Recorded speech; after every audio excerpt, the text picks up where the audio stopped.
Okay, we left off Chav Beis in the Maharal, page Chav Beis.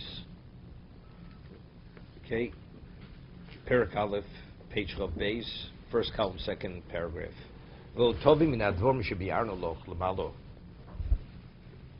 says this. In addition, there's what to understand regarding what we had said previously.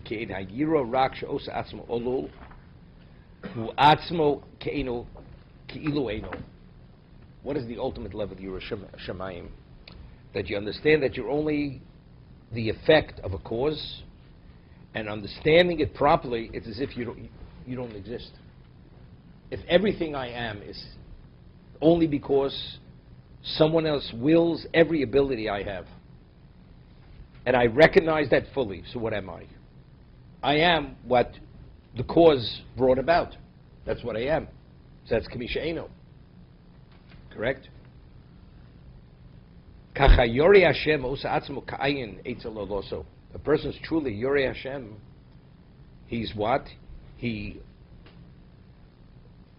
sees himself as nothing regarding what brought him about. I mean, regarding someone else, I could be more than you. But in regard to the source, what's my relationship with the one who brought me about? I'm nothing, because what I am because not only he caused me to be, he continuously causes me to be.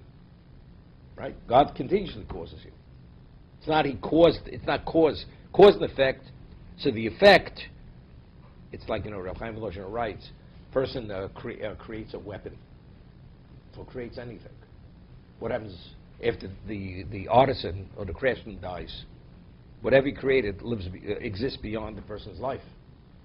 Because all the person did was he took the material and he created whatever he created.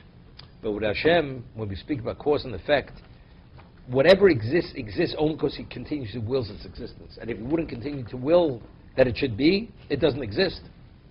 So it's not only he caused me to be, he continuously causes me to be. Every facet of my being and my level of effectiveness and what I have is he causes. If you understand that, so what am I? I am only what he wants I should be and causes me to be. So then you batel, you negate it totally to the one who causes you to be. Okay?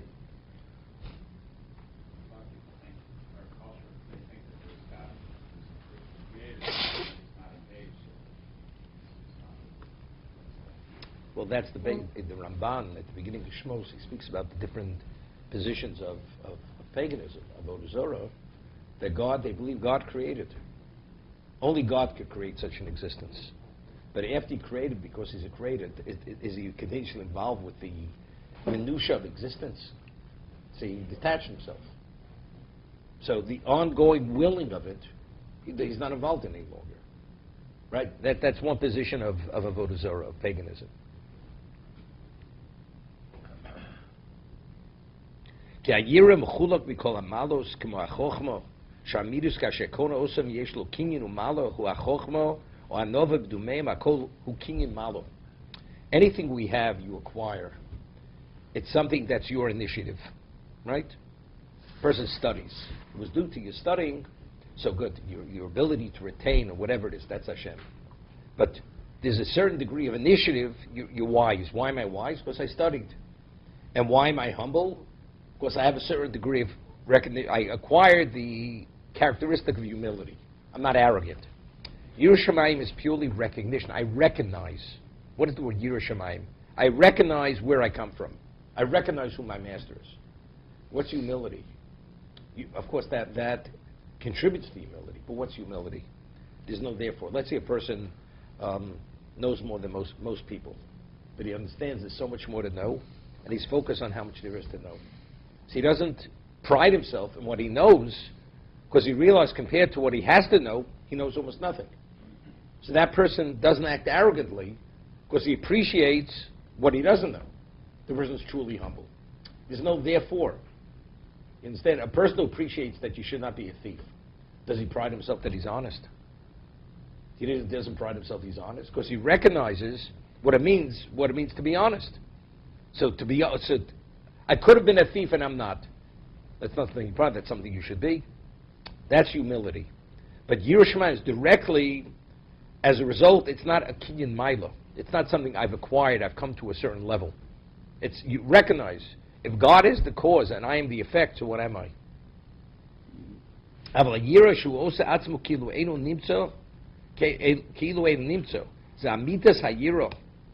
that's the truthful aspect of Yiro, kamo sheisbar lamala me'inyan hayiro.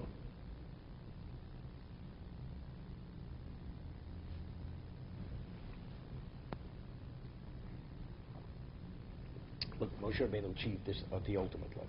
He said, literal, nachnu mo, with nothing, right? Avram was anochi of Efer. He was the next most humble after Moshe Rabbeinu.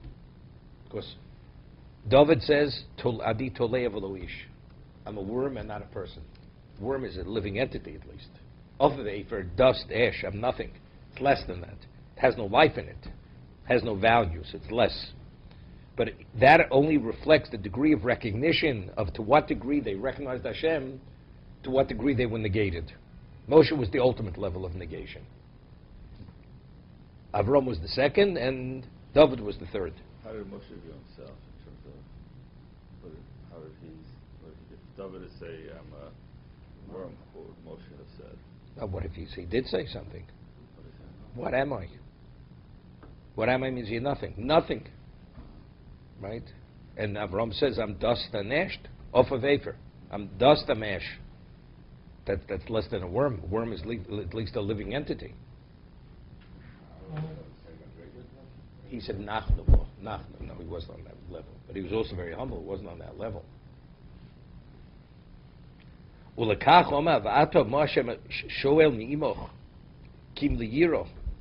is Hashem asking you, of you?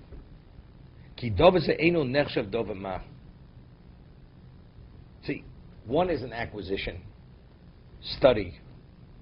You have to. That's accumulation of knowledge. Different things. Humility. It's understanding. Even though you know so much, you have to come upon to understand. There's so much more to know, whatever it may be. But this is just recognizing that you didn't come about by yourself. You're directly linked to a cause, and you're only the effect. One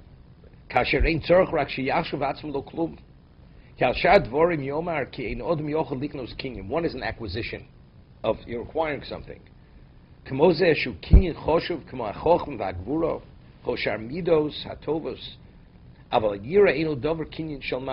something interesting. Let's talk about Gvura. What's Gvura?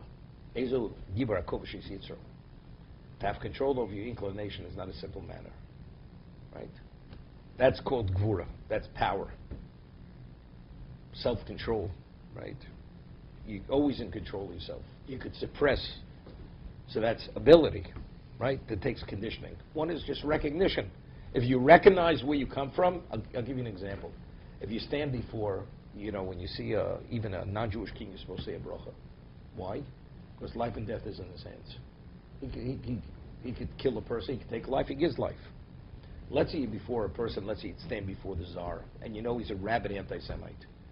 And if he feels that you slighted him as much as any degree of disrespect, he'll take your life immediately, and your family, and all your townspeople.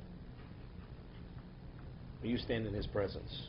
Knowing that reality, knowing what he could do and what he's done, how do you feel in his presence? Totally negated, like you're nothing. Because you understand he could turn you to nothing in a moment. And he's not willing your existence. So it's just recognition. Did you acquire something? The man could be illiterate, he could know nothing, but if that he just knows the reality, he's negated.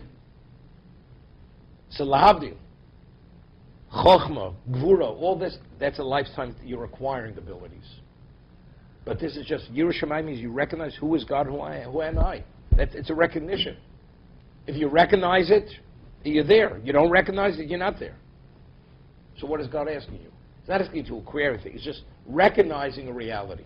The only problem is how do you internalize it? You know it, but how do you internalize it? That's not so simple. So why can't you internalize it? Since it's not so simple, because it directly plays into humility. If you don't have humility, then you have every blockage. So intellectually, you can relate to it. But to be able to internalize it, for that you need humility. To be able to absorb it to a whole different level. See that, Allah.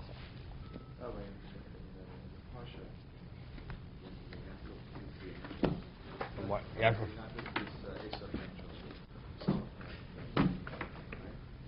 So he said, Master always similar. He conquered the evil inclination. That wasn't conquering the evil inclination. That wasn't. It's not the evil inclination. Samach mem though. It's more than. It's much more than. That's evil. That's the representation of evil in existence. In existence, something else. The Yetzer Hara is what happened before. The Yetzer Hara always existed. Okay, does that mean my question was so that how do we don't see ourselves conquering the Yetzer Hara? Well, that's what you're supposed to do. That's Ezu Giva Akovish Yitzro. That's what you have to do. That's choice. What's every choice in life? What is it based upon? If you never Yetzer Hara, you wouldn't have choice. You only have choice because there's a struggle. I don't see anybody winning. Why? So you're here now, right? You could have stayed in bed or whatever it is. You have many other options. So okay. Big win. Well, you could talk during davening. You don't talk during davening. Your mind could wander and think about other things. There are many things.